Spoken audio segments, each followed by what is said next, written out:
முற்றிலுமாக தாழ்த்தி உடைய கருத்திலே கொடுக்கிறோம். பொறுப்படுத்திக் கொள்வீராக. இந்த நாளிலே நாங்கள் தியானம் செய்திருக்கிறதான வசனங்கள் மூலமாக ஆண்டவரே நாங்கள் கற்றுக்கொள்ள இருக்கிறதான வசனங்கள் மூலமாக எங்களோடு கூட பேசுவீராக. நாங்கள் இன்னும் ஆண்டவர் உமக்கு பிரியமாய் வாழ இந்த வசனங்களை எங்களை கிரியேச்சியமாக ஆச்சரிக்கிறோம் ஐயா. நாங்கள் எங்களை விட்டுக் கொடுக்குறோம். எங்கள் சிந்தனைகளை ஒருமுகப்படுத்துவீராக. நாங்கள் ஒரு சிலராக இருந்தாலும் உடைய வேதத்தை தியானம் செய்யும்படிக்காக, உடைய வேதத்தை நாங்கள் கற்றுக்கொள்ளும்படிக்காக வந்திருக்கிறோம். எங்களோடு கூட பேசுங்க. எங்களை தாழ்த்தி உடைய கருத்திலே கொடுக்கிறோம். இயேசு நாமத்தில் பிதாவே, ஆமென். அல்லேலூயா. குறுக்குறுக்குள்ள எழுந்து போகக்கூடாது. என்ன செய்யக்கூடாது? குறுக்கில் எழுந்து போகக்கூடாது. பக்கத்தில் யாரும் என்ன செய்யக்கூடாது? நோண்டக்கூடாது. குறுக்குள்ள பேசக்கூடாது, நோண்டக்கூடாது. அதெல்லாம் கெட்ட பழக்கம். என்னது? ஒருத்தர் கவனிக்கும் பொழுது இப்படி குறுக்கில் பேசுகிறது, நோண்டுறது, இதெல்லாம் என்னது? கெட்ட பழக்கம். நம்ம எங்கே வந்திருக்கிறோம்? சர்ச்சைக்கு வந்து. எதுக்கு வந்திருக்கிறோம்? ஏசப்பாவை ஆராதிக்க வந்து, ஏசப்பாவை பார்க்க வந்திருக்கிறோம். ஏசப்பா எங்கே இருக்கிறாரு? இந்த வேத வசனத்தின் மூலமாக நம்மோடு கூட பேசுவார். என்ன செய்வார் ஆண்டவர்? ஏசப்பா வசனத்தின் மூலமாக நம்மோடு கூட பேசுவார். அப்போ பேசும்போது நம்ம என்ன செய்யணும்? கவனமாக கேட்கணும். ஏசப்பா பேசும்போது நம்ம என்ன செய்யணும்? கவனமாக கேட்கணும். குறுக்குள்ள பேசக்கூடாது. அது கெட்ட பழக்கம். கவனமாக கேளுங்க. ஏசப்பா உங்களுக்கு என்ன செய்வோம்? நிச்சயமாக ஆசீர்வதிப்பார். இந்த ஊரில் எத்தனை பேர் இருக்கிறாங்க? நிறைய பேர் இருக்காங்க. இந்த ஊரில், இந்த கஞ்சனூர் பகுதியில் எவ்வளோ பேர் இருக்கிறாங்க? நிறைய பேர் இருக்கிறாங்க. ஏன் எல்லாரும் வராமல் நீங்கள் மட்டும் வந்திருக்கிறீங்க?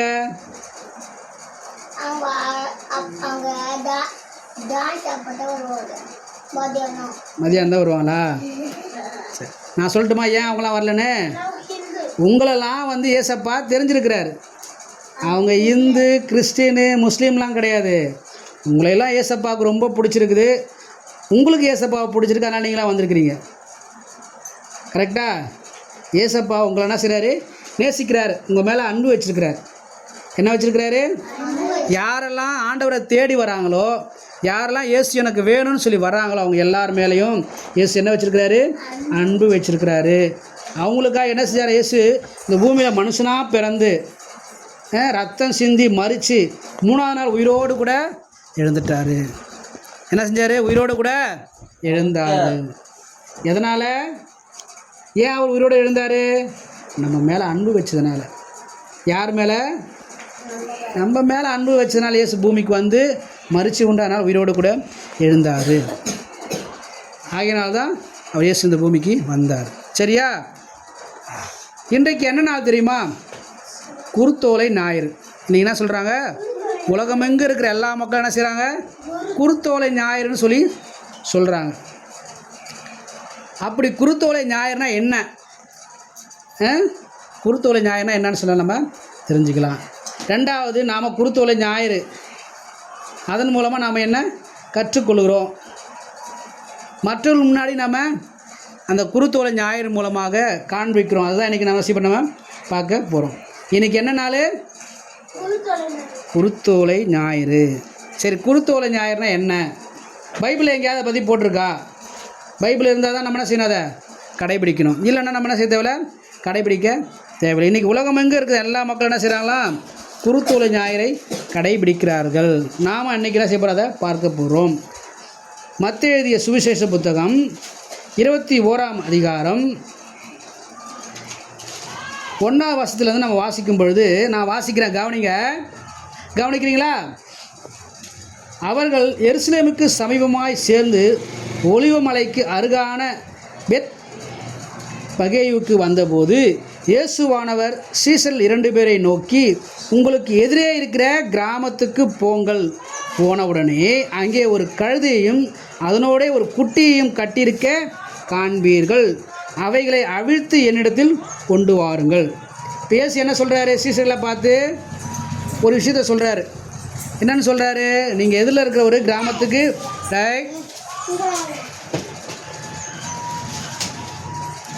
கவனிங்க. பாப்பா, குறுக்குள்ள ஓடக்கூடாது சொல்லிக்கிறேன் நான். அமைதியாக உட்காரணும். சரியா? இங்கே உட்கார வச்சிடும். அப்புறம் சரி, இங்கே என்ன பார்க்குறோன்னா, இயேசு கிறிஸ்து தன்னுடைய சீடர்களை பார்த்து என்ன சொல்கிறாரா? எதிரில் இருக்கிற ஒரு கிராமத்துக்கு நீங்கள் போங்க. எதுக்காக போக சொல்கிறாரு? அங்கே என்ன செய்கிறாங்க? ஒரு கழுதையை கட்டி வச்சுருக்குறாங்க, அங்கே போங்க அப்படி சொல்லி சொல்கிறாரு. உங்களுக்கு எதிரே இருக்கிற கிராமத்துக்கு போங்கள். போன உடனே அங்கே ஒரு கழுதையையும் அதனோட ஒரு குட்டியையும் கட்டியிருக்க காண்பீர்கள். அவைகளை அவிழ்த்து கொண்டு வாருங்கள். என்ன செய்யணுமா? அந்த கிராமத்தில் கழுதையும் கழுத குட்டியும் கட்டி வச்சுருப்பாங்க. என்ன செஞ்சுருப்பாங்க? கட்டி வச்சுருப்பாங்க. யாரை? கழுதையும் கழுத குட்டியும் கட்டி வச்சுருக்குறாங்க. நீங்கள் என்ன செய்யுங்க? அதை அவிழ்த்து கொண்டு வாங்க அப்படி சொல்லி சொல்லுகிறதான காரியத்தை அவங்க பார்க்குறோம். ஏன்னா அதுக்கப்புறம் என்ன நடந்தது? 3ஆவது வசனத்தில், ஒருவன் உங்களுக்கு ஏதாகிலும் சொன்னால் அவைகள் ஆண்டவருக்கு வேண்டும் என்று சொல்லுங்கள், உடனே அவைகள் அனுப்பிவிடுவான் என்று சொல்லி அவர்களை அனுப்பினான். இப்போ அந்த கழுத குட்டியை அவிழ்த்துட்டு வர்றதுக்கு என்ன செய்கிறாங்க? இப்போ சீசர்கள் போகிறாங்க. போகும்போது யாராவது உங்கள் பாப்பா டேய் கொடுப்பா, இங்கே கொடுமா, அங்கிட்ட கொடு, அதையும் எடுத்து கொடு. Very good. கவனிங்க. அப்போ எதிரில் இருக்கிற கிராமத்துக்கு போனால் அங்கே என்ன இருக்கா? ஒரு கழுதையும் கழுத குட்டியும் கட்டி வச்சுருக்குறாங்க. அதை நீங்கள் அழுத்துட்டு வாங்க. யாராவது கேட்டால் இது யாருக்கு வேணும்? ஆண்டவருக்கு வேணும்னு சொல்லி இயேசுனா சில சீடர்கள்ட்ட சொல்லி அனுப்புகிறார். கழுதை என்ன செஞ்சு வச்சுருக்காங்க? அங்கே கட்டி வச்சுருக்குறாங்க. நல்லா ஞாபகத்தில் வச்சுக்கணும். நான் கேள்வி கேட்பேன், பதில் சொல்லணும். எங்கே இருக்குது அந்த கழுதை? ஆமாம், ஒரு கிராமத்தில் எதிரில் இருக்கிற ஒரு கிராமத்தில் இருக்குது. அந்த கழுதை என்ன செஞ்சு வச்சுருக்காங்க? இப்போ கட்டி வச்சுருக்குறாங்க. அது யாருக்கு வேணுமா? ஆண்டவருக்கு வேணும். ஆண்டவராக இயேசு கிறிஸ்துவுக்கு வேணும். நம்மெல்லாம் ஆண்டவருக்கு தேவையா? நம்மெல்லாம் ஆண்டவருக்கு தேவை. நம்மளை தேடி தானே சிலர் ஆண்டவர் சில மனுஷங்களை அனுப்பிச்சி வைக்கிறார். இயேசு பூமியில் வாழ்ந்த நாட்டில் சீடர்களை அனுப்பிச்சார். இப்போ யார் அனுப்பிச்சிருக்கிறாரு? அவருடைய ஊழியக்காரங்களாம் சிலர் அவர் அனுப்புகிறார். ஒவ்வொரு கிராமத்துக்கும் போங்க, கட்டி வச்சிருக்கிறதான ஒவ்வொரு மனுஷனையும் என்ன செய்யணுங்க? அவிழ்த்து என் இடத்துல கொண்டு வாங்க.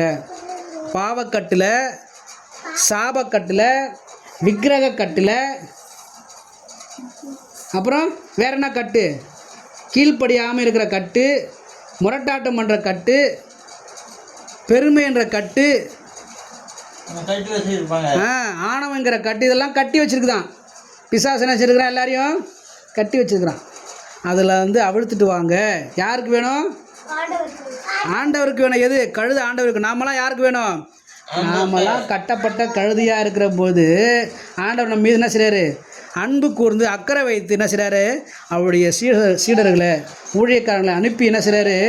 அவங்கள அவிழ்த்துட்டு வாங்க. அல்லேலூயா. நம்மளையெல்லாம் அவிழ்க்கும்படிக்காக சீடர்கள் வராங்க, ஊழியக்காரங்க வராங்க. அநேக நேரங்கள் நாம் என்ன செய்யறதில்ல? நான் வரல. யாராவது கேட்டால் என்ன சொல்லுங்க? நீங்கள் இது ஆண்டவருக்கு வேணும்னு சொல்லுங்கள் அப்படின்னு சொல்லியிருக்கிறாரு ஆண்டவர். ஆனால் இவங்க சீடர்கள் என்ன செய்கிறாங்க? எல்லாருடைய கட்டுகளை அவிழ்க்கிறதுக்கு வராங்க. ஒவ்வொரு வீட்டுக்கு என்ன செய்கிறாங்க? வராங்க.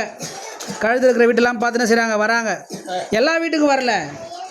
எங்கெங்கெல்லாம் கட்டப்பட்டிருக்கோ, எந்தெந்த கழுதில் ஆண்டவருக்கு வேணுமோ அந்த வீட்டுக்கு தான் என்ன செய்கிறாங்க? ஆண்டவர் சொல்லி வச்ச வீட்டுக்கு மட்டும் போகிறாங்க. அப்படி போய் கட்டை அவிழ்க்கும் பொழுது யாராவது கேள்வி கேட்டால் இந்த பதில் சொல்லுங்கள், நான் ஆண்டவருக்கு வேணும்னு சொல்லுங்கள். நம்முடைய வாழ்க்கையில் ஆண்டவர் நம்மை நேசிக்கிற அப்படின்னால நம்மை தேடி அவருடைய ஊழியக்காரர்களை என்ன செய்கிறாரு? அனுப்புகிறார். நம்முடைய கட்டுகள் அவிழ்க்கும்படிக்காக.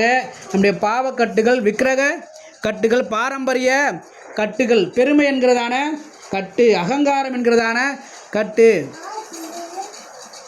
அதுக்கப்புறம் கடவுளுக்கு எதெல்லாம் தடையாக தெரியுதோ, கடவுளை ஆராதிப்பதற்கு, கடவுளுக்கு தன்னுடைய நேரத்தை கொடுப்பதற்கு எதெல்லாம் தடையாய் தெரியுதோ அப்படிப்பட்ட கட்டுகள் எல்லாம் அவிழ்க்கும்படிக்காக இயேசு கிறிஸ்து விரும்புகிறார். இந்த நாளில் நாம் ஆண்டவரே, இந்த கழுதையாகிய, இந்த பாவியாகிய என் மீது கிருபையாயிரும் ஆண்டவரே, என்னுடைய கட்டுகள் அறுக்கப்பட ஆண்டவரே எனக்கு உதவி செய்ய நீ கேட்போம் சொன்னால் நிச்சயமாகவே நம்முடைய கட்டுகளை அறுத்து ஆண்டவர் பயன்படுத்தக்கூடியதான கழுதையாக, பாத்திரமாக கர்த்தர் நம்மை மாற்றுவார். ஹல்லேலூயா. அடுத்த வசனத்தை வாசிக்கும்போது, ஒருவன் உங்களுக்கு எதிரே இருக்கிற ஏதாவது சொன்னால் நீங்கள் செய்ய சொல்லிட்டாரு. அதுக்கடுத்து 4ஆம் வசனத்தை பார்க்கும்போது, இதோ உன் ராஜா சாந்த குணமுள்ளவராய் கழுதையின் மேலும் கழுதை குட்டியாகிய மரியின் மேலும் ஏறிக்கொண்டு உன்னிடத்தில் வருகிறார் என்று சீயோன் குமாரத்திக்கு சொல்லுங்கள் என்று தீர்க்கதரிசியினால் உரைக்கப்பட்டது நிறைவேறும்படி இதெல்லாம் நடந்தது. இதெல்லாம் என்ன வச்சு ஏற்கனவே சொல்லியிருக்கிறாங்க. என்னென்னு? இப்படி ஒருத்தர் வருவார், என்ன செய்வார்? கழுதை மேலே சவாரி செய்வார், கழுதை மேலே ஏறி பிரயாணம் பண்ணுவார் என்று சொல்லி சகரியா தீர்க்கதரிசன புத்தகத்தில் சொல்லப்பட்டிருக்கு. எங்கே இருக்குது? ஏற்கனவே இருக்கிற பழைய பாட்டு புத்தகத்தில் சகரியா தீர்க்கதரிசன புத்தகத்தில் சொல்லப்பட்டிருக்கிறது. கட்டப்பட்டிருக்கிற நம்மை விடுவிக்கும்படிக்காக இயேசு கிறிஸ்து என்ன செய்கிறாரு, இந்த பூமியில் அவர் கிரியை செய்கிறார். அநேக நேரங்களில் நம்ம அநேக கட்டுகளில் கட்டப்பட்டிருக்கிறோம். என்ன கட்டப்பட்டிருக்கிறோம்? அநேக கட்டுகளில், பாரம்பரியமான கட்டுகளில், உறவு சார்ந்த கட்டுகளில், அப்புறம் வேலை என்கிறதான கட்டு, பணம் என்கிறதான கட்டு, நேரம் என்கிறதான பொழுதுபோக்கு, ஊர் சுற்றுறதான கட்டு, இன்னும் அநேக கட்டுகளை நம்ம கட்டப்பட்டிருக்கோம். அந்த கட்டுகளில் தான் விடுவிக்கப்பட வேண்டும் சொல்லி இயேசு கிறிஸ்து என்ன செய்கிறாரு, தன்னுடைய சீடர்களுக்கு கட்டளை கொடுத்து அனுப்புகிறார். இதெல்லாம் எங்கே சொல்லியிருக்கு? ஏற்கனவே பழைய ஏற்பாட்டு காலத்தில் அந்த புத்தகத்தில் போட்டிருக்கு. ஒருத்தர் வருவார், கழுதை மேலும் கழுதை குட்டியாகிய மரியின் மேலும் ஏறி வருவார். இதோவன் ராஜா சாந்த குணமுள்ளவராய் கழுதையின் மேலும் கழுதை குட்டியாகிய மரியின் மேலும் ஏறிக்கொண்டு உன்னிடத்தில் வருகிறார் என்று சீயோன் குமாரத்திக்கு சொல்லுங்கள் என்று தீர்க்கதரிசிகளால் உரைக்கப்பட்டது நிறைவேறும்படி இதெல்லாம் நடந்தது. சீசர்கள் போய் தங்களுக்கு கட்டளிட்டபடியே செய்து கழுதையும் கழுதை குட்டியையும் கொண்டு வந்து அவைகள் மேல் தங்கள் வஸ்திரங்களை போட்டு அவரை ஏற்றினார்கள். அல்லேலூயா. எந்தெந்த கழுதெல்லாம் கட்டிலிருந்து அவிழ்க்கப்பட்டதோ அவங்க மேலாம் என்ன செய்கிறார்? ஆண்டவர் வாசம் பண்ணுகிறார், சவாரி செய்கிறார். அவங்க மேலே என்ன செய்கிறார்? இயேசு கிறிஸ்து இருக்கிறார். நமக்கிட்டலாம் இயேசு கிறிஸ்து இருக்கிறாரா? நம்ம கட்டுகள்லாம் அறுக்கப்பட்டிருக்குன்னு சொன்னால் நம்ம மேலே என்ன செய்வார்? இயேசு கிறிஸ்து நம்மோடு கூட நமக்குள்ளாக இயேசு கிறிஸ்து இருப்பார். இயேசுவை சுமக்கக்கூடிய கழுதைகளாக நாம் காணப்பட வேண்டும் சொன்னால், இயேசு நமக்குள்ளே வாசம் செய்யப்பட வேண்டும் சொன்னால் நம்முடைய கட்டுகள் அறுக்கப்பட வேண்டும். கட்டி வைக்கப்பட்டது அந்த கழுதைக்கு இப்போ என்ன வந்துருச்சு? ஒரு பெரிய மரியாதை வந்துருச்சு. தொடர்ந்து வாசிக்கும் பொழுது, சீசர்கள் போய் இயேசு தங்களுக்கு கட்டளையிட்டபடியே செய்து கழுதையும் குட்டியும் கொண்டு வந்து அவைகள் மேல் தங்கள் வஸ்திரங்களை போட்டு அவரை ஏற்றினார்கள். திரளான ஜனங்கள் தங்கள் வஸ்திரங்களை வழியிலே விரித்தார்கள். வேறு சிலர் மரக்கிளைகளை தரித்து வழியிலே பரப்பினார்கள். முன்னடப்பாரும் பின்னடப்பாரும் ஆகிய திரளான ஜனங்கள் தாவீதின் குமாரனுக்கு ஓசன்னா, கர்த்தர் நாமத்தினாலே வருகிறவர் ஸ்தோத்திரிக்கப்பட்டவர், உன்னதத்திலே ஓசன்னா என்று சொல்லி ஆர்ப்பரித்தார்கள். அவர் எருசலேமுக்குள் பிரவேசிக்கையில் நகரத்தார் யாவரும் ஆச்சரியப்பட்டு இவர் யாரோ என்று விசாரித்தார்கள் என்று சொல்லி அங்கே பார்க்கிறோம். இப்போ இயேசு கிறிஸ்து என்ன செய்கிறார்? இப்போ கட்டப்பட்டதான கழுதையின் மேலே சவாரி செய்கிறாரு. கட்டி வைக்கிற வரைக்கும் நமக்கு என்ன கிடையாது? கட்டுகள் இருக்கிற வரைக்கும் நமக்கு என்ன கிடையாது? ஒரு மேன்மையும் கிடையாது. யாருடைய பார்வையில் நம்ம தென்பட மாட்டோம். நம்ம பாவக்கட்டில் இருந்தால், சாபக்கட்டில் இருந்தால், கடவுளை ஆராதிக்க முடியாதபடிக்கு ஒரு சில கட்டுகளை நாம் இருப்போம் சொன்னாக்கா நமக்கு என்ன கிடையாது? ஒரு மேன்மையும் கிடையாது, யாருக்கும் தெரிய மாட்டோம். எப்பொழுது நம்முடைய கட்டுகள் அறுக்கப்படுவதோ, இயேசு கிறிஸ்து எப்பொழுது நம்முடைய வாழ்க்கையிலே வருகிறாரோ அப்பொழுது எப்படி அந்த கழுதைக்கு ஒரு மேன்மை உண்டானதோ அதுபோல் நம்முடைய வாழ்க்கையிலே ஒரு மேன்மை உண்டாகும். நம்முடைய வாழ்க்கையில் என்ன உண்டாகும்? மேன்மை உண்டாகும். அந்த கழுதை அவ்வளோ நாள் கட்டி வச்சுருந்தாங்க, ஒரு வேலைக்கும் பிரயோஜனம் இல்லாமல் இருந்தது. இப்போ அந்த கழுதை மேலே யார் ஏறிட்டா? உலக ரட்சகராகிய இயேசு கிறிஸ்து. அது சுமக்கக்கூடியதான ஒரு சந்தோஷமான ஒரு சூழ்நிலை அது கிடைச்சிது. சந்தோஷப்பட்டுச்சு கழுதை. இப்போ என் மேலே யார் இருக்கிறா? இயேசு இருக்கிறாரு. என்னை எந்த வேலைக்கும் உதவ மாட்டேன்னு சொல்லி கட்டி வச்சுருந்தாங்க. ஆனால் இயேசு கிறிஸ்து என்னை தேடி கண்டுபிடிச்சி என் மேலே சரி இப்போ பயணம் செய்கிறாரு, பவனி வருகிறாரு. இப்போ எல்லோரும் என்ன சொல்கிறாங்க? உன்னதத்தில் தேவனுக்கு மகிமை, தாவீதின் குமாரனுக்கு ஓசன்னா, கர்த்தர் நாமத்தில் வருகிறவர் துதிக்கப்படத்தக்கவர் சொல்லி என்ன செய்கிறாங்க? இயேசு கிறிஸ்து என் மேலே வந்ததுக்கப்புறம் இப்போ ஒரே துதி சத்தம், ஆரவார சத்தம், மகிழ்ச்சி சத்தம். நாம் கட்டப்பட்டு இருப்போம் சொன்னால், ஒரு மூலையிலே இருப்போம் சொன்னால் நமக்கு என்ன கிடைக்காது? சந்தோஷம் உண்டாகுது. நம்ம மீது இயேசு கிறிஸ்து நம் மூலமாக பவனி செய்ய மாட்டார். நாம் கட்டுகளிலிருந்து விடுபடும் பொழுது, உண்மையாகவே பாவக்கட்டுகளிலிருந்து, சாபக்கட்டுகளிலிருந்து, பாரம்பரிய கட்டுகளிலிருந்து நாம் விடுபடும் பொழுது நிச்சயமாகவே நமக்கு என்ன கிடைக்கும்? ஒரு மகிமை உண்டாகும். இயேசு கிறிஸ்து நம் மீது இருக்கும் பொழுது நமக்கு ஒரு மேன்மையை அங்கு கொண்டு வரும் என்று சொல்லி ஒரு உதாரணத்துக்கு, ஒரு எடுத்துக்காட்டுக்கு இங்கே சொல்லப்பட்டிருக்கிறது. உண்மையாகவே நம்முடைய வாழ்க்கையிலே அந்த இயேசு கிறிஸ்து இருப்பார் என்று சொன்னால் நம் வாழ்க்கை மேன்மையாக போற்றப்படும். அநேகருக்கு முன்பாக நாம் என்ன செய்வோம்? தெரியப்படுவோம். அநேகருக்கு முன்பாக நம்ம மேன்மையாக காண்பிக்கப்படுவோம். இல்லைன்னு சொன்னால், கிறிஸ்து நமக்குள்ளே இல்லைன்னு சொன்னால் நம்ம இது ஒரு கட்டில் இருக்கும். நம்முடைய வாழ்க்கை உயரலை, நம்முடைய வாழ்க்கை இன்னும் கட்டுகளிலே இருக்குன்னு சொன்னால் கிறிஸ்து நமக்குள்ளே இல்லை. நம்ம வாழ்க்கை உயரணும், நம்ம வாழ்க்கையை மேன்மை அடையணும்னு சொன்னால் கிறிஸ்து நமக்குள்ளே வரணும். கிறிஸ்து நமக்குள்ளே வரணும்னாக்கா நம்முடைய கட்டுகள் அறுக்கப்படணும். நாம் எப்பொழுது இயேசு சொல்வதான வார்த்தைக்கு கீழ்ப்படிஞ்சு வருகிறோமோ, அந்த கழுதை அவுத்த பொழுது அது முரட்டுத்தனம் பண்ணாமல் அப்படியே அமைதியாக வந்துச்சு. எப்போதெல்லாம் நாம் சுவிசேஷ வசனங்களை கேட்கும் பொழுது, வார்த்தைகளை கேட்கும் பொழுது உண்மையாகவே கர்த்தர் இன்றைக்கு என்னோட தான் பேசியிருக்கிறாரு, ஆண்டவர் என்கிட்ட தான் பேசுகிறாருன்னு சொல்லி நம்ம ஏற்றுக்கொள்கிறோமோ, அப்பொழுது நிச்சயமாகவே ஆண்டவர் செய்வார். ஒரு மேன்மைக்கு நேராக, ஒரு உயர்வுக்கு நேராக, ஒரு ஆசீர்வாதத்துக்கு நேராக என்ன செய்வார்? அவர் நடத்தி சொல்லுவார். அநேக நேரங்கள் நாம் அப்படி யோசிக்கிறதே கிடையாது. இந்த வார்த்தை எனக்கு கிடையாது, இந்த வசனம் எனக்கு இன்றைக்கி பிரசங்கம் பண்ணதில் எனக்கு எதுவுமே இல்லை அப்படி நம்ம நினைப்போம் சொன்னால், நிச்சயமாக நம்முடைய வாழ்க்கையில் என்ன பண்ணாது? கட்டுகள் அறுக்கப்படையாது. நாம் உயர்வை அடைய, மேன்மையை அடைய, இயேசு கிறிஸ்துவை நாம் சுமக்க, இயேசு கிறிஸ்து நம் மீது சவாரி செய்ய, இயேசு கிறிஸ்து நம் மூலமாக அநேகருக்கு சுவிசேஷத்தை பிரசங்கிக்க, கடந்து செல்ல நாம் ஒரு பாத்திரமாக, வாய்க்கால்களாக நாம் காணப்படும் பொழுது நிச்சயமாக நம்முடைய வாழ்க்கை உயரும். அல்லேலூயா. இந்த இடத்துல பார்க்குறோம், இயேசு கிறிஸ்து என்ன செஞ்சார்? அப்படி செய்தார். அவர் அதன் பிறகு தொடர்ந்து வாசிக்கும்போது அநேக அற்புதங்களை, அடையாளங்களை செய்யும்படிக்காக கடந்து சென்றார். எருசலேமிலே வந்து எருசலேமுக்கு போக முடியாதபடிக்கு, அதாவது தேவனை ஆராதிக்க தேவாலயத்துக்கு போக முடியாதபடிக்கு கட்டப்பட்டதான ஒரு கழுதை. அநேக நேரம் நாம் கூட என்ன செய்கிறோம்? ஆராதனைக்கு போக முடியாதபடிக்கு ஒரு சில குடும்ப கட்டுகள்னாலே கட்டப்பட்டு இருக்கிறோம்.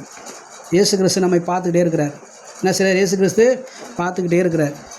பார்த்துக்கிட்டே இருந்து என்ன செய்கிறார்? அவர் கட்டை அவிழ்க்கணும்னு சொல்லி பிரியப்படுகிறார். அப்படி கட்டை அவிழ்க்கப்படும் பொழுது, அறுக்கப்படும் பொழுது நம்ம என்ன செய்வோம்? எருசலேமுக்கு போவோம். எப்படி அந்த கழுதை எருசலேமுக்கு அதன் பிறகு பவனி செல்லும்படிக்காக, பிரயாணப்படும்படிக்காக பயன்படுத்தப்பட்டதோ, அதுபோல் நாமும் தேவாலயத்துக்கு போவதற்கு அது ஏதுவாக அமையும். நாம் நம்முடைய வாழ்க்கையை கிறிஸ்துவுக்கு ஒப்பு கொடுக்க வேண்டும். நமக்கு சொல்லப்படுவதான வசனங்களுக்கு, வார்த்தைகளுக்கு நாம் செவி சாய்க்க வேண்டும். இன்றைக்கு கர்த்தர் என்னோடு கூட பேசுகிறார். என் வாழ்க்கை நான் இதெல்லாம் என்ன செய்யணும்? விட்டுவிட வேண்டும், இதையெல்லாம் நான் மாற்றிக்கொள்ள வேண்டும் சொல்லி நம்ம ஒரு தீர்மானம் எடுக்கும் பொழுது நிச்சயமாகவே கர்த்தர் நம் மூலமாக மகிமைப்படுவார், நம் மூலமாக கிரியை செய்வார், நம்முடைய வாழ்க்கையை அவர் உயர்த்துவார், உயர்த்தப்படுவோம், நம்முடைய வாழ்க்கை உயர்த்தப்படும் என்று சொல்லி இங்கு பார்க்க. இதிலிருந்து, இந்த வேத பகுதியிலிருந்து நாம் ஒரு சில வசனங்களை பிரித்து எடுத்து அவைகள் மூலமாக நம்முடைய வாழ்க்கையில் எப்படி அந்த வசனங்கள் கிரியை செய்கிறதுன்னு சொல்லி பார்க்கிறோம். முதலாவதாக பார்க்கும்பொழுது இது எங்கு சொல்லப்பட்டது? தீர்க்க தரிசனமாக உரைக்கப்பட்டது, நிறைவேறிற்று சொல்லி பார்க்கிறோம். ஏற்கனவே இது போல் நடக்கும்னு சொல்லி ஏற்கனவே என்ன செஞ்சுருக்காங்க? தீர்க்க தரிசனமாக சொல்லப்பட்டிருக்கு சொல்லி பார்க்கணும். அது எங்கே இருக்குதுன்னா, சகரியா 9ஆம் அதிகாரம் 9ஆவது வசனத்தில் இப்படியாக சொல்லியிருக்கு. வாசிக்கலாம். சகரியா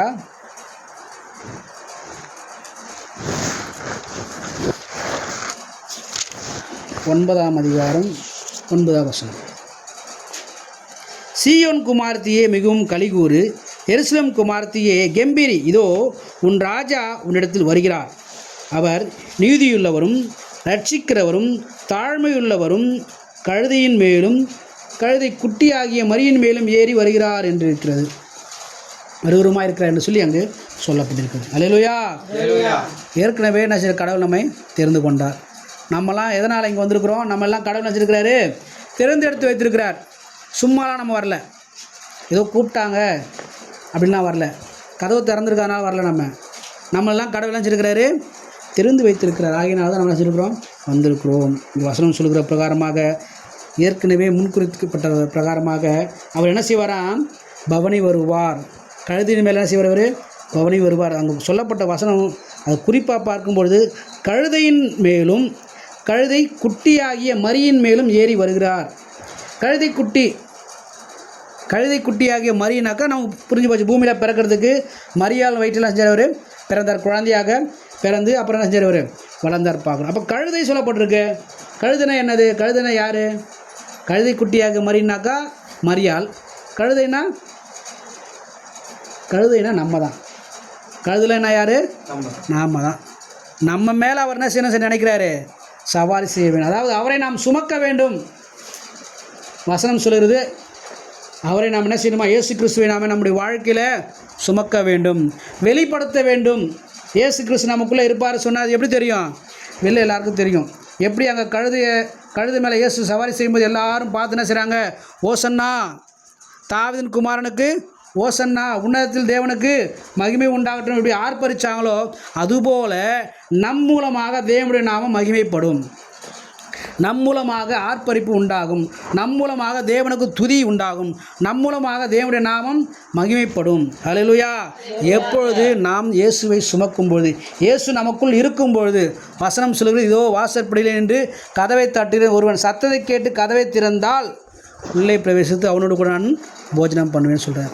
நாம் எப்போ இயேசு கிறிஸ்துவை நம்முடைய வாழ்க்கையில் ஏற்றுக்கொள்கிறோமோ, அவரை சுமக்க தயாராக இருக்கிறோமோ, வசனத்தை எப்பொழுது நாம் எனக்காகத்தான் ஆண்டவர் இந்த வசனத்தை கொடுத்துருக்கிறார், என்னோடு கூட தான் ஆண்டவர் இப்போ பேசுகிறாருன்னு சொல்லி நம்ம விசுவாசிக்கிறோமோ, அப்பொழுது தான் அந்த வசனம் நம்முடைய வாழ்க்கையில் கிரியை செய்யும். அல்லேலூயா.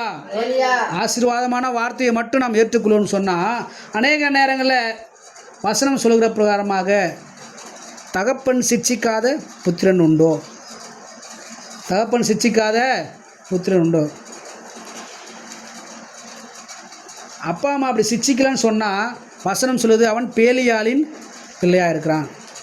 அப்பா அம்மா ஒரு பையனை தன்னுடைய பிள்ளையை அவன் கண்டிக்கலை, தவறு செய்யும்போது கண்டிக்கலை, தப்பு செய்யும்போது அவன் என்ன செய்யலை, எதுவும் கேட்கல அப்படின்னு சொன்னால் அந்த பிள்ளை எப்படிப்பட்ட பிள்ளையாக இருந்தான், விபச்சார பிள்ளையாக இருக்குன்னு சொல்லி வசனம் சொல்லுது. ஆகினால் அதுபோல் இந்த இடத்துல நம்முடைய வாழ்க்கையில் பார்க்கணும், நம்மையெல்லாம் கர்த்தர் என்ன செய்கிறாரு, நேசிக்கிறார். வாக்குத்தத்த வசனங்கள் மாத்திரமல்ல, அநேக நேரங்களில் எச்சரிப்பின் வசனங்களையும் கூட நமக்கு என்ன செய்கிறாரு, ஆண்டவர் நமக்கு வெளிப்படுத்தி காட்டுகிறார், எச்சரிப்பாக பேசுகிறார். அந்த வசனங்கள் நம்ம என்ன செய்யணும், ஒவ்வொரு நாளும் ஆலயத்தில் பேசப்படும் பொழுது, சுவிசேஷ நேரங்களில், பிரசங்க நேரங்களில், வார்த்தை நேரங்களில் பேசப்படும் பொழுது உண்மையாகவே கர்த்தர் என்னோடு கூட பேசுகிறார். என் வாழ்க்கையை சீர்படுத்தும்படிக்காக, என்னுடைய வாழ்க்கையை சரி செய்யும்படிக்காக கர்த்தர் என்னோடு கூட பேசுகிறாருங்கிறதான ஒரு தெளிவோடு கூட நாம் அந்த வசனங்களை கேட்கும்போது நிச்சயமாக நம்முடைய வாழ்க்கை மாறும். அல்லேலூயா. இந்த இடத்துல பார்க்கிறோம், அப்படியாக சொல்லப்பட்டிருக்கிறது. அப்போ கழுதையின் மேலும் சொல்லும்போது நம்ம மேலே என்ன செய்ய, அவர் சவாரி செய்யும்படிக்காக கர்த்தர் பிரியப்படுகிற. ஆகினால தான் என்ன செய்திருக்காங்க, இயேசு பிறக்கிறதுக்கு முன்னாடியே பழைய ஏற்பாட்டு காலங்களில் வாழ்ந்ததான தீர்க்கதரிசி சகரியா தீர்க்கதரிசி என்ன செய்ய, இப்படியாக தீர்க்க தரிசனமாக சொல்லியிருந்தார் சொல்லி இங்கே பார்க்கிறோம். அப்படியானால் நாம் அவரை சுமக்கிறோமா, நம் மூலமாக இயேசு கிறிஸ்து வெளிப்படுகிறாரா, அதுதான் முக்கியமான ஒரு கேள்வியாக இருக்கிறது. அவர் 3 விதங்களில் இங்கே பார்க்கும் பொழுது இங்கே அவரை குறித்து சொல்லப்பட்டிருக்கிறது. உன் ராஜா உன்னிடத்தில் வருகிறார், அவர் நீதியுள்ளவரும் ரட்சிக்கிறவரும் தாழ்மை உள்ளவருமாய் இருக்கிறார் சொல்லி பார்க்கும். அவர் எப்படி இருக்கிறாராம், நீதியுள்ளவர், ரட்சிக்கிறவர், தாழ்மை உள்ளவர். அல்லேலூயா. இயேசு கிறிஸ்து பிறப்பதற்கு முன்பாகவே இயேசு கிறிஸ்து குறித்து சொல்லிட்டாங்க. இயேசு கிறிஸ்து எப்படி இருப்பாராம், நீதி உள்ள ஒரு நியாயாதிபதியாக, நீதி செய்யக்கூடியவராக அவர் இருப்பார். உள்ளதை உள்ளதென்றும் இல்லதை இல்லை என்றும், சரினா சரி, தப்புனா தப்பு, அப்படி அவர் என்ன செய்வார், இருப்பார். யாருக்காக என்ன செய்ய மாட்டார், அவர் வளைந்து கொடுக்க மாட்டார். 2வது வேறு எப்படி இருப்பார், அவர் ரட்சிக்கிறவர். இதோ உலகத்தின் சகல பாவங்களையும் நீக்கி, உலகத்தில் இருக்க எல்லா மனுஷனுடைய எல்லா பாவங்களையும் நீக்கி நம்மை ரட்சிக்கக்கூடியவர் தான் ஆண்டவராகிய இயேசு கிறிஸ்து. உலக ரட்சகர் அவர். எப்படிப்பட்டவர் அவர், உலகத்தில் இருக்க எல்லா மக்களுடைய வாழ்க்கையும் ரட்சிக்கும்படிக்காக, உலகத்தில் இருக்க எல்லா மக்களுடைய வாழ்க்கையுடைய ஒரு மாற்றம் உண்டாக, பாவங்கள் நீக்கப்பட எல்லா மக்களுக்காக பூமியில் என்ன செஞ்சவர், ரத்தம் சிந்தி மரித்து உண்டானால் உயிரோடு எழுந்ததான ரட்சகர் அவர். என்ன செய்கிறவர், நம்மை காப்பாற்றக்கூடியவர். நாம் எல்லாம் நரக ஆக்கினைக்கு, அழிவுக்கு போக தகுதியானவர்கள். எங்கே போக தகுதியானவன் நம்மளாம், அழிவு, நரகத்துக்கு போகிறதுக்கு தகுதியானவன் நம்மளாம். ஒருத்தனும் கிடையாது. வசனம் சொல்லுது, ஒருவனும் நீதிமான், ஒருத்தனும் உண்மையாக இல்லை, எல்லாரும் பாவம் செய்து தேவனுடைய மகிமை இழந்து போனாங்க, ஒருவனும் நீதிமானா இல்லைன்னு சொல்லி வசனம் சொல்லுது. அப்படிப்பட்டதான அழிவுக்கு போக வேண்டியதான நம்மை மீட்கும்படிக்காக இயேசு கிறிஸ்து என்ன செஞ்சார், இந்த பூமியில் பிறந்தார். அவர் நம்மை ரட்சிக்கும்படிக்காக, நம்மை மீட்கும்படிக்காக பிறந்த தெய்வம். 3வதாக பார்க்கிறோம், அவர் தாழ்மை உள்ளவர். அல்லேலூயா. அவர் எப்படிப்பட்டவர், தாழ்மை உள்ளவர், பொறுமையானவர், அமைதியானவர். மரண பரியந்தம் தன்னை அவர் தாழ்த்தினார் என்று சொல்லி வசனம் சொல்கிறது. சாவர வரைக்கும் என்ன செஞ்சார், அவர் அமைதியாக பொறுமையாக தான் இருந்தார். நமக்கெல்லாம் சின்ன ஒரு விஷயம்னா கூட என்ன இருந்தது, கோவம் உடனே வந்துடுது. ஆனால் அவர் அப்படி மரண பரியந்தம் தன்னை தாழ்த்தினார் சொல்லி 3 விதங்களில் அவரை குறித்து, அவருடைய குணாதிசயங்களை குறித்து சொல்லப்பட்டிருந்தது. அப்படிப்பட்டதான் ஒரு ராஜாவை தான் நீங்கள் என்ன செய்ய போகிறீங்க, பார்க்க போகிறீங்க. அப்படிப்பட்ட ராஜாவை தான் நீங்கள் என்ன செய்யணும், சுமக்கணும். அப்படிப்பட்ட ராஜாவின் குணம் தான் உங்களுடைய வாழ்க்கையில் வெளிப்படணும்னு சொல்லி கழுதியாகிய நமக்கு அதை என்ன செய்யிருக்காங்க, வெளிப்படுத்தி காண்பித்திருக்கிறாங்க. அந்த 3 குணங்களை குறித்து, அந்த 3 ராஜாவுடைய தன்மைகளை குறித்து நம்ம என்ன செய்கிறோம், ஒரு சில காரியங்கள் நம்ம பார்க்க போகிறோம். அவர் சமாதான பிரபுவாக காணப்பட்டார் என்று சொல்லி ஏசாயா 9:6 பார்க்கிறோம். நியாய தீர்ப்பு செய்யத்தக்கதாக நியாயத்தை நீதியம் செய்யக்கூடியதான நடப்பிக்கக்கூடியதான ஒரு ராஜாவாக அவர் வெளிப்படுவார். நம் நடுவிலே வாசம் பண்ணும்படிக்காக நம் நடுவில் என்ன செய்யப்படுவதற்காக வாசம் பண்ணும்படிக்காகவே அந்த ராஜா பிறந்தார். அல்லேலூயா. நம்முடைய ராஜா நீதி உள்ள நியாயாதிபதி, ரட்சிக்கிறவர், தாழ்மையுள்ளவர், சமாதானத்தை நமக்கு கொடுக்கக்கூடியவர், நீதி நியாயத்தை மாத்திரம் செய்யக்கூடியவர், நம் நடுவில் வாசம் பண்ண விரும்பக்கூடியவர் என்று சொல்லி வசனங்களில் வாசிக்கிறோம். முதலாவதாக நாம் பார்க்கும் பொழுது நம்ம அவரை குறித்து பார்க்கும்பொழுது ஆண்டவராகிய இயேசு கிறிஸ்து பவனி வரும்பொழுது அவரை குறித்து சொன்னதான வார்த்தைகளில் இப்படியாக ஒரு சில வார்த்தைகள் இருந்தது. அதை நாம் மறுபடியும் வாசிக்கலாம். மத்தேயு சுவிசேஷ புத்தகம் 21ஆம் அதிகாரம் 4ஆம் வசனத்தை கூட வாசிக்கலாம். மத்தேயு 21:4.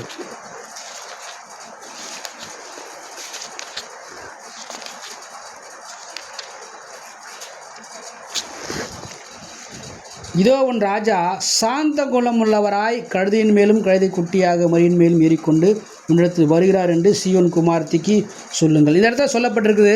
அந்த ராஜா எப்படிப்பட்ட ராஜா? அவர் சாந்த குணமுள்ள ராஜா. எப்படிப்பட்டவரா? சாந்தம், அமைதி. அதுக்கு தமிழில் 3 அர்த்தங்கள் இருந்தது. அதில் ஒரு அர்த்தத்தை மாத்திரம் நான் பார்த்துருக்குறேன். அந்த சாந்தத்தில் பார்க்கும் பொழுது நற்பண்புகள், நல்ல குணம். அது என்ன குணம்? அது நல்ல குணம். மீக்னஸ் இங்கிலீஷில் போட்டிருக்காங்க. அதுக்கு வார்த்தையாக மீக்னஸ், நற்பண்பு, நல்ல குணம். இந்த சாந்தத்துக்கு என்ன போட்டிருக்காங்க? அப்படி போட்டிருக்கிறாங்க. நம்முடைய வாழ்க்கையில் அந்த குணம் இருக்கா? நாம் சுமக்க வேண்டியதான ராஜா எப்படிப்பட்டவர்? சாந்த குணமுள்ளவர். அப்போ நமக்குள்ளே அந்த ராஜா இருப்பார் சொன்னால், சாந்த குணமுள்ள ராஜா தெய்வம் நமக்குள்ளே இருப்பார் சொன்னால், நமக்கிட்ட என்ன வரணும்? சாந்த குணம் வெளியே வரணும். அல்லேலூயா. தம்பி தூங்காத, முத்து கவனிக்கணும், தூங்கக்கூடாது. சாந்த குணம் நமக்கு என்ன செய்யணும்? வெளியே வரணும். சாந்தனம் நம்முடைய நாம் ஆராதிக்கிறத நாம் பின்பற்றுகிறதான தெய்வம் சாந்த குணம் உள்ளவர் என்று சொல்லி வசனம் சொல்லுகிற பிரகாரமாக நமக்குள்ளே சாந்த குணம் வெளிப்படுகிறதா? அப்படி பார்க்கும்போது சாந்த குணம் உள்ளவர்கள் எப்படி இருப்பாங்க?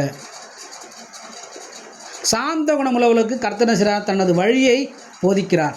நம்ம போக வேண்டிய பாதை இதுதான், இந்த வழியில் தான் நாம் போகணும், இந்த வழியில் போகக்கூடாது, இது பாவம் நிறைந்த வாழ்க்கை, இது இருள் நிறைந்த வாழ்க்கை, இது வெளிச்சமான வாழ்க்கை, இது இடுக்கமான வாழ்க்கை, இதில் போனால் பரலோகம் போயிடலாம்.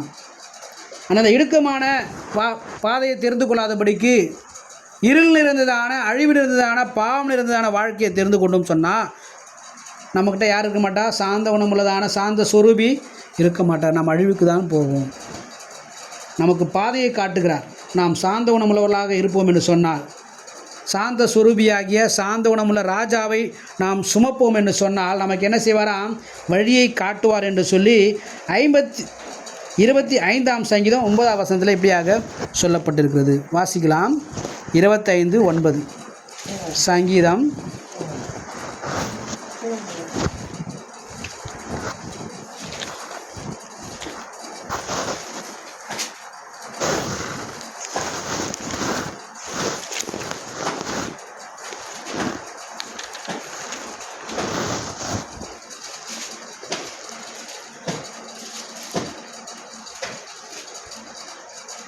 சாந்த குணமுள்ளவர்களை நியாயத்திலே நடத்தி சாந்தம் குணமுள்ளவர்களுக்கு தமது வழியை போதிக்கிறார்.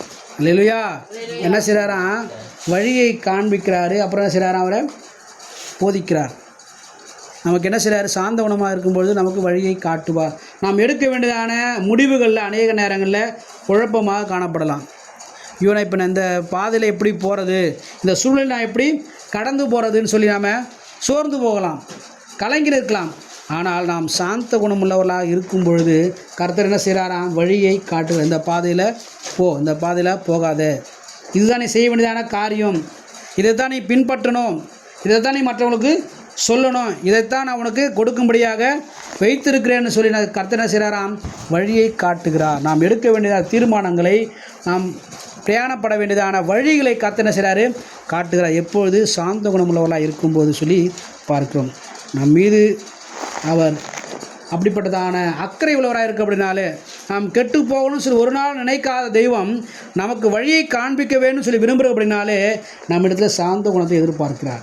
நாம் சாந்த குணமுள்ளவர்களாக இருக்கும்பொழுது நம் போக வேண்டியதான பாதி வழியை நமக்கு இங்கே செய்வாரா, காட்டுவார்னு சொல்லி இங்கே பாருங்கள். இரண்டாவதாக பார்க்கும்போது சாந்த குணமுள்ளவர்கள் பூமியை சுதந்திரிப்பார்கள் என்று சொல்லி வசனம் சொல்கிறது. சங்கீதம் 37ஆம் சங்கீதம் 11ஆம் வசனம் இப்படியாக சொல்லுது. 37ஆம் சங்கீதம் 11 சாந்த குணமுள்ளவர்கள் பூமியை சுதந்திரித்து மிகுந்த சமாதானத்தின் மகிழ்ச்சியாய் இருப்பார்கள். அல்லேலூயா. சாந்த குணம் என்ன செய்வாங்க, பூமியை சுதந்திரித்துக் கொள்வார்கள். பூமி என்ன செய்வாங்க, அவங்க சுதந்திரத்துக்குள். நம்முடைய வாழ்க்கையில் அநேக நேரங்களில் நம்ம சுதந்திரத்தை பெற்றுக்கொள்ள முடியவில்லையே, ஐயோ எனக்கு வீடு இல்லையே, நான் இன்னும் வாடகை வீட்டில் இருக்கேனே, இன்னும் என் வீடு கட்ட முடியலையே, எனக்கு இன்னும் வருமானம் இல்லையே, சொந்தமாக ஒரு இடம் கூட இல்லையே எனக்கு, அப்படி நம்ம ஃபீல் பண்ணலாம். உண்மையாக சாந்த குணமுள்ளதாக இருந்து பாருங்கள். சாந்தமாக எல்லா காரியத்திலும் சாந்த குணமாக இருந்து பாருங்கள். சாந்த குணம் உள்ளதான அந்த தெய்வத்தை நீங்கள் சுமந்து பாருங்கள், உங்கள் வாழ்க்கையில் வெளிப்படுத்தி காட்டி பாருங்கள். என்ன செய்வாங்க, வசனம் சொல்லுறது, சாந்த குணமுள்ள என்ன செய்வாங்க, பூமியை சுதந்திரத்துக் கொள்வார்கள். அல்லேலூயா, அல்லேலூயா. நம்ம அநேக நேரங்களில் அதை நம்ம என்ன செய்யறது கிடையாது, செய்கிறது கிடையாது. ஆனால் அங்கலாய்ப்பு மட்டும் நமக்கு என்ன செஞ்சிடும், வந்துடும். சொந்தக்காரங்க யாருன்னா வீடு கட்டினாங்கன்னா நமக்கு என்ன வந்துடும், பார்த்தியா வீடு கட்டான், பார்த்தியா அவன் வீடு கட்டான், பார்த்தியா இடம் வாங்கிட்டான், பார்த்தியா. வசனம் சொல்லுது, சந்தோஷப்படுறவங்களோடு கூட சேர்ந்து சந்தோஷப்படுங்க தான் சொல்லியிருக்கு, பொறாமப்படுங்கன்னு சொல்லி சொல்லலை. நம்மக்கிட்ட சாந்த குணம் இல்லாதனால நம்ம என்ன செய்கிறோம், அநேக நேரங்களில் அவங்க வாழ்க்கையில் ஒரு நன்மையை உயர்வுக்கு நேரம் வரும்போது நம்ம என்ன செய்கிறோம், நமக்குள்ளே அந்த தவறான எண்ணங்களை என்ன செய்யுது, பிசாசனம் தூண்டி விடுகிறான்.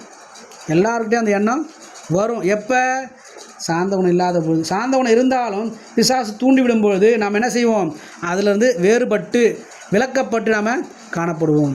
கிறிஸ்து உண்மையாகவே நமக்குள்ளே இருப்பார்னு சொன்னால், சமாதான பிரபு, சமாதான கர்த்தர் நம்முடைய வாழ்க்கையிலே சாந்த குணத்தை வெளிப்படுத்தும் பொழுது நம்ம என்ன செய்ய மாட்டோம், அப்படி பதறவே மாட்டோம். கர்த்தர் நிச்சயமாக எனக்கு செய்வார், தருவார், எனக்குன்னு சொல்லி ஒரு இடத்த தருவார். ஏன்னு சொன்னால் வசனம் சொல்லுகிறது, சாந்த குணமுள்ளவர்கள் பூமியை சுதந்திரிப்பார்கள் சொல்லி வசனம் சொல்லுவது. நிச்சயமாக கர்த்தர் எனக்கு ஒரு இடம் வச்சிருக்கிறார் சொல்லி ஒரு நம்பிக்கை நமக்கு உண்டாகும்.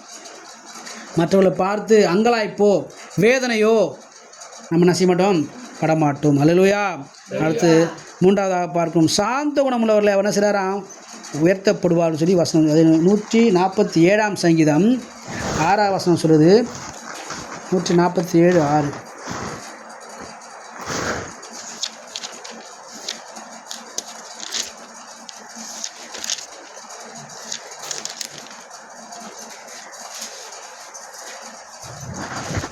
கர்த்தர் சாந்த குணமுள்ளவர்களை உயர்த்துகிறார். என்ன சொல்லியிருக்கு வசனம், கர்த்தர் சாந்த குணமுள்ளவர்களை உயர்த்துகிறார். ஹல்லேலூயா. அநேக நேரங்கள் நம்முடைய வேலைகளில், நம்முடைய படிப்பில், நம்முடைய தொழிலில் ஒரு முன்னேற்றம் இல்லையே சொல்லி நம்ம வருந்தலாம். என்ன செய்யலாம், ஃபீல் பண்ணலாம். நான் இவ்வளோ நாளாக இந்த கம்பெனியில் வேலை செய்கிறேன், ஒரு உயர்வும் இல்லையே, இவ்வளோ நாள் நல்லா படிக்கிறேன், நான் ஒரு அரியர் கூட வைக்காமல் படிக்கணும்னு படிக்கிறேன், ஆனால் ஏதாவது ஒரு அரியர் வந்துடுது.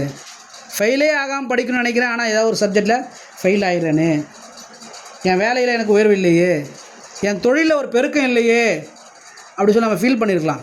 ஆனால் வசனம் சொல்லுது, நீங்கள் சாந்தமாக இருந்து பாருங்கள், சாந்த குணமுள்ளவர்களாக நீங்கள் வாழ்ந்து பாருங்கள், கர்த்தர் என்ன செய்வார், அவர்களை உயர்த்துவார். ஹல்லேலூயா.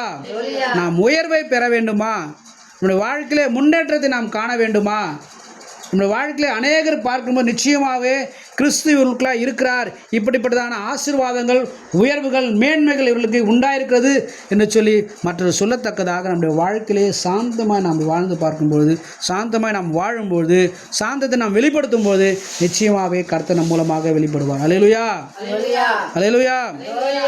நான்காவதாக பார்க்கிறோம், சாந்த குணமுள்ளவர்களை கர்த்தர் செய்கிறாராம், ரட்சிப்பினால் அலங்கரிக்கிறார் என்று சொல்லி அது 149ஆம் சங்கீதம் 4ஆம் வசனத்தை போட்டுக்கிறாங்க. கர்த்தர் தம்முடைய ஜனத்தின் மேல் பிரியம் வைத்திருக்கிறார், சாந்த குணமுள்ளவர்களை ரட்சிப்பினால் அலங்கரிப்பார். என்ன செய்கிறார், அவர் ரட்சிக்கிறார். சாந்தமாக இருக்கிறவங்களை என்ன செய்கிறார், கர்த்தர் ரட்சிக்கிறார். ரட்சிக்கிறார் என்று சொன்னால் காப்பாற்றுகிறார். பிரச்சனைகளிலிருந்து, போராட்டங்களிலிருந்து, வேதனையிலிருந்து, வியாதியிலிருந்து, கடன் பாரங்களிலிருந்து, நெருக்கங்களிலிருந்து, எந்தெந்த ஒரு காரியங்களிலிருந்து என்னை விடுவிப்பார் யார் இருக்கிறார் சொல்லி நாம் ஏங்குகிறோமோ அப்படிப்பட்டதான சூழ்நிலையிலிருந்து என்ன செய்கிறார்? கர்த்தர் விடுவிக்கிறார். அல்லேலூயா. நாம் விடுவிக்கப்பட்டு உயர்த்தப்படுவோம். விடுவிக்கப்பட்டு உயர்த்தப்படுவோம். நாம் விடுவிக்கப்பட்டு அவர் காப்பாற்றப்பட்டு நாம் ரட்சிக்கப்படுவோம். அல்லேலூயா. சாந்த குணமுள்ளவர்களுக்கு கர்த்தர் என்ன செய்கிறாராம்? வழியை காண்பிக்கிறார். பூமியை சுதந்திரிக்கத்தக்கதான கிருபையை பாராட்டுகிறார்.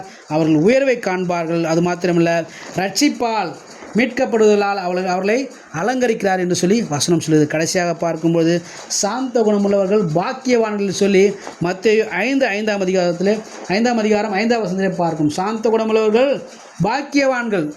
அல்லேலூயா. அநேக நேரங்கள் நான் பாக்கியவான் இல்லையா, கர்த்தரால் தெரிந்து கொள்ளப்பட்டவனா, நான் ஆசீர்வதிக்கப்பட்டவனான்னு சொல்லி ஒரு சந்தேகம் இருக்கலாம்.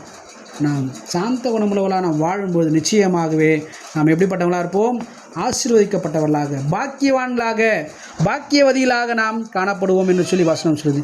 பிரியமானவரே, நாம் நம்மை நாமே தாழ்த்தி ஆண்டவரத்தில் கேட்போம். ஆண்டவரே, இந்த நாட்களே உலகமெங்கும் இருக்கிறான் எல்லா மக்களும் என்ன செய்கிறாங்க?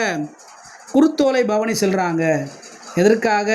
இந்த பூமியிலே நீர் பிறந்தீர், நீர் ராஜாவாக, சாந்த குணமுள்ள ராஜாவாக நீ வெளிப்படுகிறீர் என்று சொல்லி அநேகருக்கு பறைசாற்றும்படிக்காக போகிறாங்க. ஆண்டவர் என்று வாழ்க்கையில் அந்த சாந்த குணம் வேண்டும் ஆண்டவரை சொல்லி ஆண்டவரத்தில் கேட்கும்போது நிச்சயமாகவே கர்த்தர் உங்களுக்காக மனம் இறங்குவார். அந்த சாந்த குணத்தினால கிடைக்கக்கூடியதான நன்மைகளை நிச்சயமாகவே கர்த்தர் செய்வார், தருவார். அல்லேலூயா.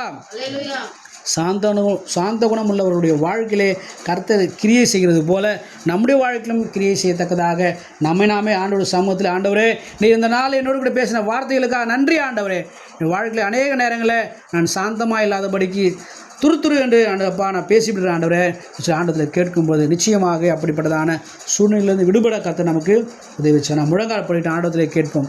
கர்த்தாவே, எனக்கு மனம் இறங்கும் ஆண்டவரே, நான் சாந்த குணமுள்ளவனாக நான் காணப்பட ஆண்டவரே என்னுடைய குணத்தை மாற்றுங்க ஆண்டவரே. என்னுடைய ஆண்டவப்பா ஸ்தோத்திரமே, என்னுடைய பேச்சை மாற்றுங்க ஆண்டவரே. என்னுடைய சூழ்நிலையிலே அப்பா அநேக நேரங்கள் நான் இடறி போகிறேன் ஆண்டவரே, எனக்கு மனம் இறங்கும் ஆண்டவர் ஆண்டத்தில் கேட்போம். ஹல்லேலூயா. ஸ்தோத்திரம் ஆண்டவரே, ஸ்தோத்திரம் ஆண்டவரே, ஸ்தோத்திரம் ஆண்டவரே. தகப்பனே ஸ்தோத்திரமையா, தகப்பனே ஸ்தோத்திரமையா. சாந்த குணமுள்ளவர்களை ஆண்டவரே ஸ்தோத்திரமையா, ஸ்தோத்திரமையா. நீ நேசிக்கிறீங்க ஆண்டவரே, நீங்கள் சாந்த குணமுள்ளவர்களாக இருக்கிறீங்க ஆண்டவரே. உண்மை போல நானும் கூட சாந்த குணமுள்ளவர்களாய் காணப்பட எனக்கு உதவி செய்யுங்க ஆண்டவரே. ஆண்டத்தில் கேட்கும்போது நிச்சயமாகவே கர்த்தர் நமக்கு உதவி செய்வார். ஹல்லேலூயா. ஸ்தோத்திரம், ஸ்தோத்திரம், ஸ்தோத்திரம்.